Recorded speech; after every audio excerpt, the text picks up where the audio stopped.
1장. 봄이 오는 소리는 참 조용합니다. 겨울 나무 끝에서 새싹이 돋는 소리, 얼음이 녹아 물이 되는 소리. 그리고 김혜순의 마음속에서도 무언가 조용히 깨어나고 있었습니다. 창문 너머로 스며드는 따스한 햇살이 65세 김혜순의 주름진 손등을 비춥니다. 그녀는 차 한 잔을 들고 거실 소파에 앉아 있습니다. 텔레비전에서는 아침 뉴스가 흘러나오지만 그녀의 시선은 벽에 걸린 가족 사진에 머물러 있습니다. 여보, 오늘로 당신이 떠난 지 5년째네요. 혜수는 남편의 사진에게 말을 겁니다. 사진 속 남편은 여전히 환한 미소를 짓고 있습니다. 35년간 함께한 남편을 먼저 보내고 이제는 자식들마저 각자의 삶을 살기 위해 떠났습니다. 큰아들은 서울에서 직장 생활을, 딸은 부산에서 시집살이를 하고 있습니다. 핸드폰이 울립니다. 딸 민지의 전화입니다. 엄마 잘 지내세요? 아이들 때문에 바빠서 자주 못 갔는데. 괜찮다, 괜찮아. 너희들 건강하게 잘 지내는 게 엄마한테는 제일 좋은 선물이야. 그래도 너무 혼자 계시지 마시고 동네 사람들이랑 어울리세요? 알았다, 걱정하지 마. 전화를 끊고 나서 혜수는 한숨을 내쉽니다. 걱정하지 마라고 했지만 사실 그녀의 하루는 너무나 단조롭습니다.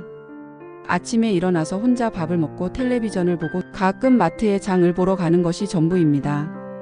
이런 식으로 살다가는 정말 바보가 될 것 같아. 혜수는 중얼거리며 운동화를 신고 집을 나섭니다. 동네 한 바퀴라도 돌아보자는 생각입니다. 걷다 보니 예전에 근무했던 중학교가 보입니다. 30년간 국어교사로 일했던 곳입니다. 교정을 바라보며 서 있는데 누군가가 뒤에서 부릅니다. 혜순 선생님. 돌아보니 예전 동료였던 정미경 선생님입니다. 미경아, 정말 오랜만이다. 선생님, 어떻게 지내세요? 저희 동창회 모임에 한번 나오셔야죠. 동창회? 나 같은 늙은이가 무슨 말씀을 그렇게 하세요? 이번 토요일에 고등학교 동창회가 있는데 꼭 나오세요. 옛날 이야기도 하고. 혜수는 잠시 망설입니다. 고등학교 동창회. 마지막으로 간 게 언제였을까요? 결혼하고 아이들 키우느라 거의 참석한 적이 없었습니다. 나 같은 사람이 가도 될까? 당연하죠. 다들 선생님 보고 싶어 해요. 그리고 미경은 살짝 미소를 지으며 말합니다. 박철호도 온다던데요. 박철호. 그 이름을 듣는 순간 혜순의 심장이 한번 쿵합니다. 고등학교 2학년 때 같은 반이었던 첫사랑의 이름입니다. 졸업 후에는 서로 다른 길을 걸어왔고 간혹 소식만 들을 뿐이었습니다. 잊힌 줄 알았던 이름 하나가 혜순의 마음에 잔잔한 파문을 일으킵니다. 마치 오랫동안 잠들어 있던 씨앗이 봄비를 맞고 꿈틀거리는 것처럼 집으로 돌아온 혜순은 옷장을 뒤집니다. 동창회에 입고 갈 옷을 찾는 것입니다. 거울 앞에서 여러 벌을 입어보며 고민합니다. 이 나이에 뭘 이렇게 꾸며. 하지만 그녀의 손은 자꾸만 화장품을 만지고 머리를 다시 빗어봅니다. 마음 한편으론 설레고 다른 한편으론 부끄럽습니다. 65세의 나이에 첫사랑을 만난다는 생각에 저녁 식사를 하며 혜수는 남편의 사진을 바라봅니다. 여보, 나 이래도 되는 건가? 당신 떠난 지 5년밖에 안 됐는데. 하지만 남편은 여전히 환한 미소로 그녀를 바라볼 뿐입니다. 혜수는 천천히 고개를 끄덕입니다. 그래, 한번 가보자. 옛날 친구들 얼굴이나 한번 보고. 그날 밤 혜수는 오랜만에 설렘으로 잠들지 못합니다. 창밖으로는 봄바람이 살랑살랑 불어옵니다. 혜수는 아직 모릅니다. 이것이 자신의 인생에서 두 번째 봄의 시작이 될 거라는 것을. 2장. 동창회가 열리는 토요일 혜순의 마음은 18세 소녀처럼 두근거립니다. 거울 앞에 선 그녀는 수십 번 옷을 갈아입고 화장을 지웠다 다시 했다 반복합니다. 김혜순, 정신 차려. 이제 할머니인 주제에. 하지만 그녀의 입가에는 어느새 미소가 번집니다. 연한 분홍색 블라우스와 검정 치마를 입고 목에는 남편이 선물한 진주 목걸이를 걸었습니다. 거울 속 자신을 보며 혜수는 조금씩 자신감을 되찾습니다. 동창회 장소인 호텔 연회장에 도착하니 벌써 많은 사람들이 모여 있습니다. 처음엔 서로 알아보지 못하다가도 이름표를 보고는 어머 너 맞니? 하며 반가워합니다. 혜순도 여러 친구들과 인사를 나눕니다. 혜순아, 정말 오랜만이다. 선생님 하더니 품위가 달라졌네. 남편 일찍 여의었다며? 힘들었겠다. 이런저런 이야기를 나누던 혜순의 시선이 문득 한 곳에 머뭅니다. 입구 쪽에서 키 큰 남자가 들어오고 있습니다. 머리는 하얗게 세웠지만 여전히 반듯한 어깨와 걸음걸이. 박철호입니다. 혜순의 심장이 빨리 뜁니다. 철호도 그녀를 발견했는지 잠시 걸음을 멈춥니다. 두 사람의 시선이 마주치는 순간 마치 시간이 멈춘 것 같습니다. 주변의 소음도 사람들의 웃음소리도 모두 사라지고 오직 두 사람만 남은 것 같습니다. 47년이라는 세월을 뛰어넘어 17세의 혜순과 18세의 철호가 다시 만났습니다. 주름진 얼굴 뒤에 숨어있던 청춘이 다시 고개를 드는 순간입니다. 철호가 천천히 다가옵니다. 혜순은 가슴이 터질 것 같아서 손으로 꾹 누릅니다. 혜순아, 정말 오랜만이구나. 철호 오빠, 어떻게 지내셨어요? 오빠라는 호칭이 자연스럽게 나옵니다. 고등학교 때처럼. 철호는 부드럽게 미소 짓습니다. 나야 그냥 아내 여의고 혼자 살고 있어. 너는? 저도요. 남편이 5년 전에 두 사람 모두 배우자를 잃고 혼자 살고 있다는 사실을 확인하는 순간 묘한 동질감이 느껴집니다. 그럼 우리 둘 다 홀로 사는구나. 네, 그런 셈이죠. 잠시 어색한 침묵이 흐른 후 철호가 말합니다. 저기, 식사 후에 시간 있으면 산책이나 할까? 옛날 이야기도 하고. 좋아요.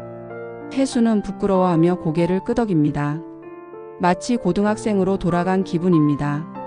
식사 시간 동안 두 사람은 자꾸만 서로를 힐끗힐끗 쳐다봅니다. 다른 친구들이 옛날 이야기를 하며 웃을 때도 두 사람의 관심은 오직 서로에게만 향해 있습니다. 철호야, 너 요즘 뭐하고 지내니? 친구 하나가 묻습니다. 은퇴하고 그냥 집에서 책 보고 텔레비전 보고. 별거 없어. 애들은? 딸 하나 있는데 캐나다에서 살고 있어. 1년에 한두 번 보지 뭐. 혜수는 철호의 말을 들으며 마음이 아픕니다. 자신과 비슷한 처지구나 하는 생각이 듭니다. 식사가 끝나고 두 사람은 약속한 대로 호텔 근처 공원으로 산책을 나갑니다. 4월의 저녁 공기는 차갑지도 따뜻하지도 않게 적당합니다. 혜순아, 그동안 어떻게 살았어? 그냥 애들 키우고 남편 뒷바라지하고 학교 다니고 평범하게 살았어요. 힘들었겠다. 오빠도 마찬가지였겠죠? 두 사람은 벤치에 앉습니다. 가로등이 은은하게 비치는 가운데 철호가 조심스럽게 말합니다. 혜순아, 사실 나 그동안 가끔 너 생각했어. 정말요? 응. 특히 아내가 아프고 나서 더 자주 생각나더라. 혜순의 가슴이 또다시 두근거립니다. 그도 자신을 생각했다니. 저도요. 특히 혼자 있을 때면 고등학교 때 일들이 자꾸 떠올라요. 그때 우리 참 순수했지? 네. 손 한 번 제대로 못 잡아봤으면서 좋아한다고 난리였죠. 두 사람은 웃습니다. 47년 전에 순수했던 사랑이 다시 떠오릅니다. 지금 생각해보니까 그때가 내 인생에서 가장 행복했던 시간이었던 것 같아. 저도요. 바람이 살짝 불자 혜순이 옷깃을 여밉니다. 철호가 자신의 재킷을 벗어 그녀의 어깨에 걸어줍니다. 감기 걸려요. 고마워요. 그 순간 두 사람의 손이 살짝 닿습니다. 47년 전에 못다 한 스킨십이 이제서야 이루어지는 것 같습니다. 나이가 들면서 사랑도 무뎌질 거라 생각했는데 오히려 더 간절해집니다. 남은 시간이 얼마 없다는 걸 알기에 더욱 소중해지는 마음. 이것이 바로 황혼의 사랑입니다. 3장. 동창회 이후 혜순과 철호는 자주 만나기 시작했습니다. 커피를 마시고 산책을 하고 때로는 영화도 보러 갑니다. 마치 젊은 연인처럼. 하지만 세상은 그들의 사랑을 그리 호의적으로 바라보지 않습니다. 혜순의 큰아들 민수가 불쑥 집에 찾아왔습니다. 회사 출장으로 대전에 온 김에 어머니를 만나러 온 것입니다. 엄마, 요즘 안색이 좋아 보이네요. 그래? 날씨가 좋아서 그런가 봐. 혜순은 얼른 둘러댑니다. 아들에게 철호 이야기를 할 용기가 나지 않습니다. 민수는 냉장고를 열어보며 말합니다. 엄마, 혼자 사는데 음식을 이렇게 많이 사놨네요. 밑반찬도 많고. 아, 그게 혜순은 당황합니다. 실제로는 철호가 올 때를 대비해서 음식을 많이 준비해둔 것입니다. 혹시 누가 자주 오세요? 그때 마침 철호에게서 문자가 옵니다. 오늘 저녁에 시간 있으면 만날까요?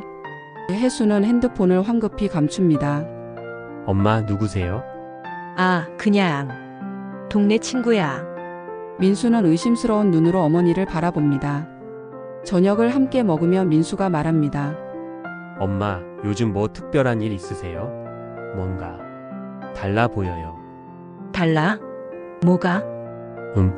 화장도 하시고 옷도 예쁘게 입으시고 마치 데이트라도 하는 것처럼. 혜수는 깜짝 놀랍니다. 아들의 눈이 이렇게 예리할 줄 몰랐습니다. 무슨 소리야? 나이 먹어서 꾸미면 안 되니? 아니에요. 좋은 거죠. 근데 혹시 누구 만나는 사람 있으세요? 직구가 날아왔습니다. 혜수는 얼굴이 빨개집니다. 아니야.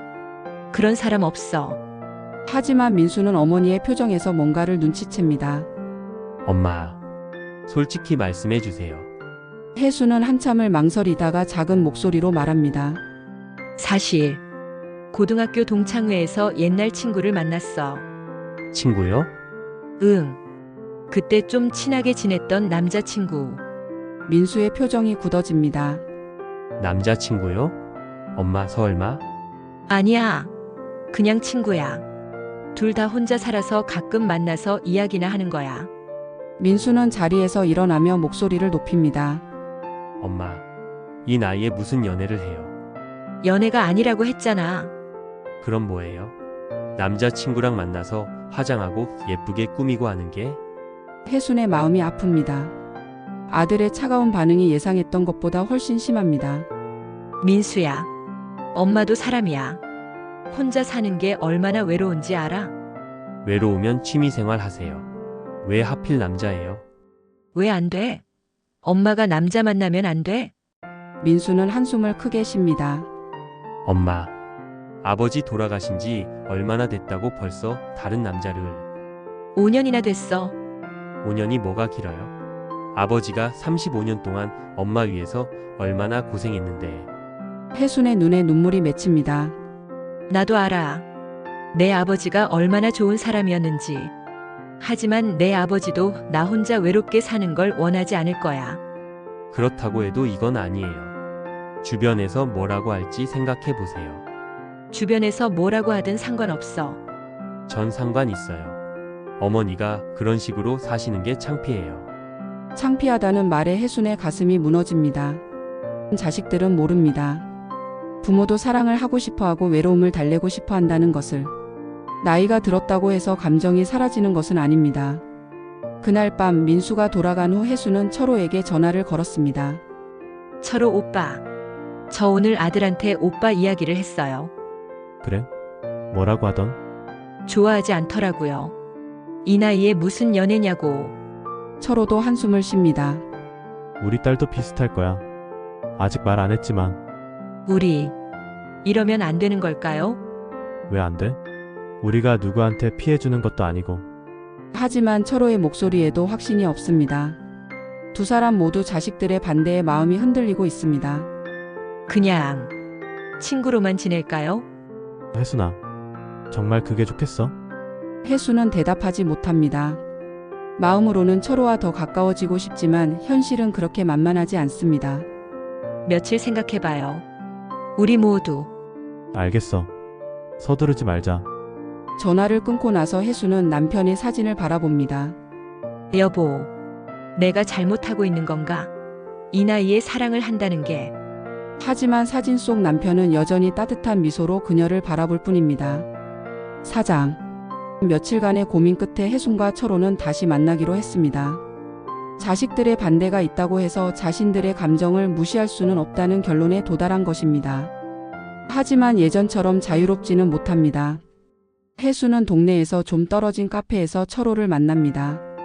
혹시라도 아는 사람을 만날까봐 조심스럽습니다.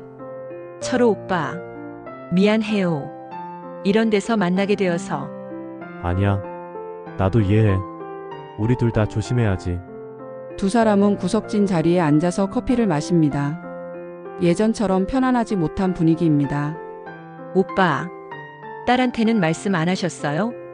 아직 뭐라고 말해야 할지 모르겠어. 저도요. 민수가 그렇게 화낼 줄 몰랐어요. 철호가 혜순의 손을 조심스럽게 잡습니다. 혜순아, 우리 너무 눈치 보지 말자. 하지만 우리가 뭘 잘못했어? 서로 좋아하는데. 혜순의 마음이 따뜻해집니다. 철호의 손이 주는 온기가 그녀의 마음을 달래줍니다. 오빠도 정말 저를 좋아해요? 당연하지. 고등학교 때부터 지금까지 내 마음은 변하지 않았어. 혜순의 얼굴이 빨개집니다. 이 나이에 이런 고백을 듣다니. 저도요. 오빠를 정말 좋아해요. 두 사람은 서로를 바라보며 미소 짓습니다. 마치 시간이 거꾸로 흘러 그들이 다시 10대가 된 것 같습니다. 우리 오늘 영화 보러 갈까? 좋아요. 영화관에서 두 사람은 로맨스 영화를 봅니다. 젊은 연인들의 사랑 이야기를 보며 자신들의 과거를 떠올립니다. 어둠 속에서 철호가 혜순의 손을 꼭 잡습니다. 혜순은 가슴이 두근거려서 영화에 집중할 수가 없습니다. 첫사랑의 설렘이 47년 만에 다시 찾아왔습니다. 나이가 들어도 사랑하는 마음만큼은 그때와 조금도 다르지 않습니다. 영화가 끝나고 두 사람은 공원을 걷습니다. 벚꽃이 흩날리는 4월의 저녁입니다. 혜순아, 나 고백할 게 있어. 뭐예요? 사실 나 결혼하고 나서도 가끔 너 생각했어. 오빠, 아내한테 미안했지만 어쩔 수가 없더라. 첫사랑이라는 게 그런가 봐. 혜순도 조심스럽게 고백합니다. 저도요. 남편이 좋은 사람이었지만 가끔은 오빠가 생각났어요. 정말? 네. 특히 힘들 때면 오빠였다면 어떻게 해줬을까 하고. 두 사람은 벤치에 앉습니다. 하늘에는 별이 반짝이고 주변에는 벚꽃잎이 흩날립니다. 혜순아, 우리 이제 솔직해지자. 네? 나는 너와 함께 살고 싶어. 오빠, 혜순은 깜짝 놀랍니다. 그녀도 마음속으로는 같은 생각을 했지만 직접 듣기에는 너무 놀랍습니다. 무서워? 내가 너무 급하게 말했나? 아니에요. 저도 사실은, 너도? 저도 오빠와 함께 있고 싶어요. 혼자 사는 게 정말 외로웠거든요. 철호가 혜순을 꼭 안아줍니다. 47년 만에 이뤄지는 첫 포옹입니다. 혜순아, 고마워. 뭐가요? 다시 사랑할 수 있게 해줘서. 하지만 현실적인 문제들이 머릿속을 스칩니다. 오빠, 그런데 우리 정말 함께 살 수 있을까요? 왜 안 돼? 아이들이 반대할 텐데. 그리고 경제적으로도. 철호는 혜순의 손을 더 꼭 잡습니다. 하나씩 해결해보자. 우선은 아이들을 설득해야지. 쉽지 않을 거예요. 그래도 포기하지 말자. 우리에게도 행복할 권리가 있어. 혜순은 고개를 끄덕입니다. 철호의 말이 맞습니다. 나이가 들었다고 해서 사랑을 포기해야 할 이유는 없습니다.